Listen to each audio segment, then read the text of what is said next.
Hey, it's Mark Linear with your video thought for the day. All right, another week, and I'd love it to be a week of encouraging thoughts. So let's start this week out with some encouragement. Now, what do you do when uncertainty surrounds you?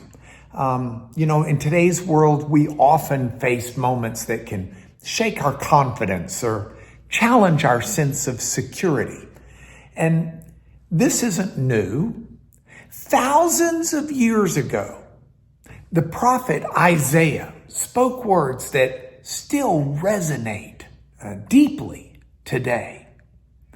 He said in Isaiah 41 verse 10, "Fear not, for I am with you." Now he's speaking as God.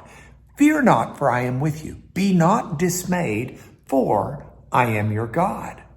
I will strengthen you. Yes, I will help you.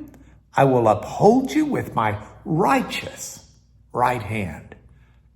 And in this ancient promise are timeless words of wisdom and encouragement for the modern challenges we face. Let me tell you, first point, look at the power here of divine presence. See how that message begins? That verse begins with, "Fear not, for I am with you."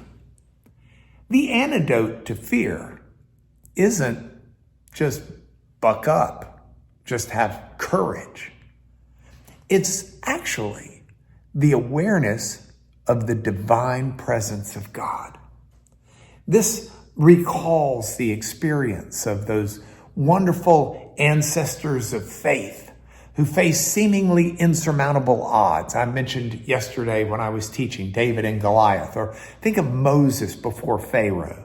Think of the people in exile, wondering if they'll ever get back to their land. The message is clear. We are never truly alone. The divine presence is there. It's not passive, it's active and engaged in our daily lives, which brings me to my second point, the promise of strength. You see, the text provides three specific promises from God. Promises strength, help, and support. These aren't vague assurances, they're concrete promises of divine intervention. Like a parent supporting a child learning how to walk. Remember how you'd hold their hands? The Almighty promises not just to watch, but to actively strengthen and uphold us.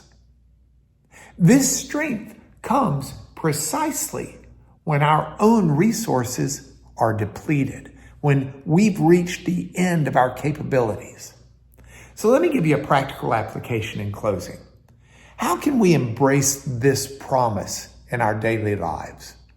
Well, I love starting each day with a time of not just reading scripture, but praying to God, thinking through these ancient words of wisdom, these inspired promises. And I also like keeping a journal. I like writing down how I've experienced the help of God, that divine help that builds over time, a testimony of his faithfulness. And then I like to have a support system of other people who walk closely with God, who can remind you of these promises in difficult times, who will send you that email, that word of encouragement, that link. And then fourth, I want to make a deliberate effort to transform anxiety into prayer, to actively seek the divine presence. Because you go back to those moments of uncertainty we all feel, Isaiah assures us we do not face them alone. And that's why I made this your video thought for today.